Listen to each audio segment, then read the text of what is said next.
There's this amazing editorial in today's Washington Post, or yesterday's Washington Post, about how evil Texas is, and it's written by a Texan who says that the GOP here is a death cult. No, it's not. No, it's not.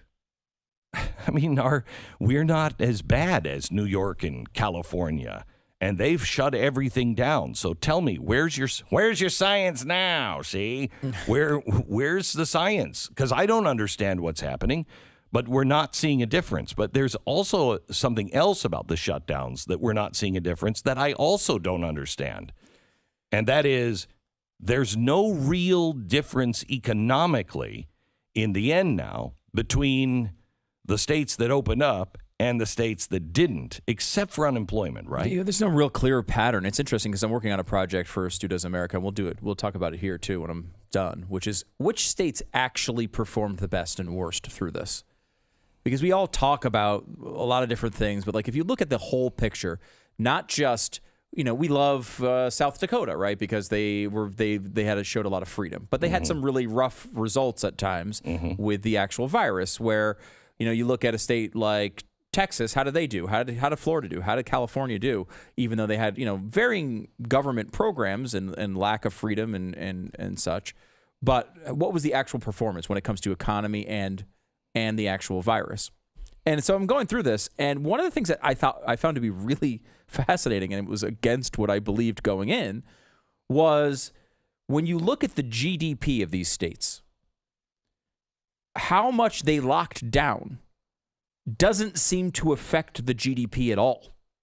I mean, almost no difference between the states that fully locked down the entire time and states that were open the entire time. See, that doesn't make sense. Only two things could make sense of that. One is it that the big businesses that didn't have to lock down were the big businesses.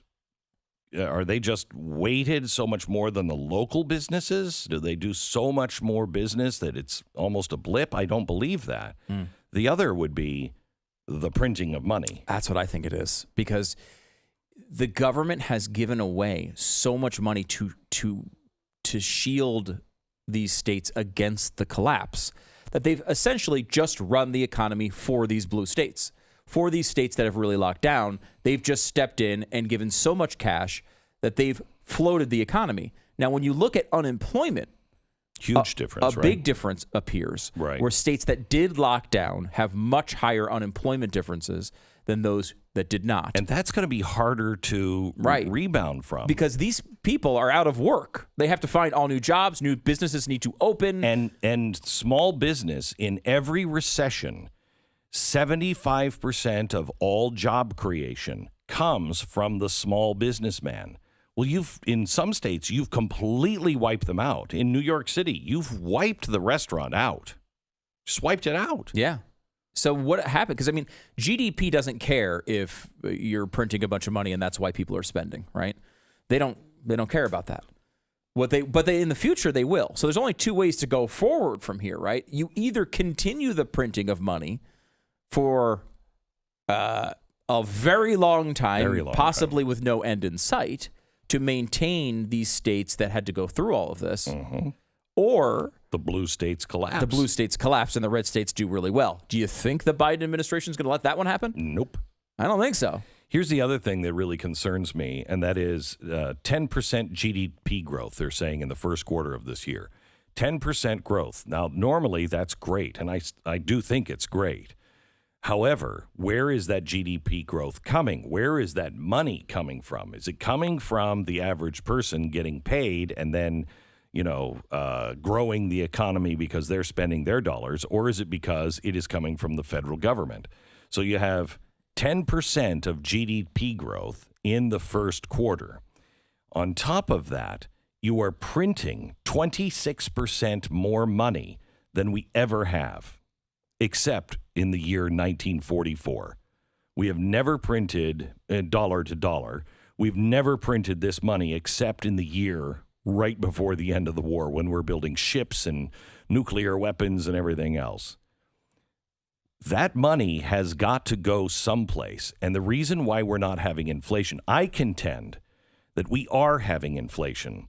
You're having inflation in things like art prices, in on Wall Street, on houses, on expensive cars.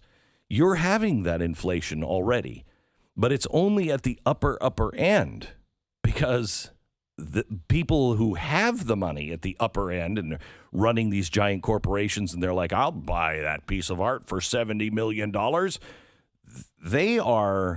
They're spending the money, and they're looking for ways to invest the money because they don't necessarily trust the dollar or whatever.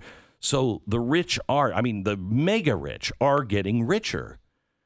And when it starts to trickle down to where the guy who's the mechanic can go and have some money left over for the movie theater, and he takes his kids out to, well, not a movie theater. He goes out and does something, and he spends that money. Once the average person begins to spend again, you have the threat of real hyperinflation. And, at this thing at M1 this weekend, we were talking about, the things that we could do. At the end, we went over, so where did America go wrong? And did we drift, or was it plotted? And it was a little bit of both. A lot of it, though, is just the average drift, that people just stop paying attention, and you just forget about certain things that are really, really important. And we started to drift. So the first thing you need to do is learn what we really are all about. Where did America go wrong, and where did America go right? And we're conservative, which means we conserve the good things while we work with somebody who is into progress. I hate to use the word progressive, but a conservative that is not a 20th century progressive, but progressive on new ideas, new technologies. That's the perfect combination. We don't throw everything away for something new. We conserve the things that made us who we are, and we keep the important things that have always worked. And you have to know what those things are. But also prepare for impact, because I don't know when it's going to happen, but we're in it now. We are in it now. And if you plan on standing, it's going to be extraordinarily difficult to stand. Stu and I were talking about, solar panels yesterday. And if you don't have solar panels on your house in the future, you're going to get taxed for it. You're going to get points taken off. You won't maybe be able to sell your house or buy a house unless you agree to install solar energy on top of the roof. It's going to change. And if you say, I'm not going to do the social justice thing, I won't participate in all of this. Well, you're going to have a harder and harder time having access to almost everything.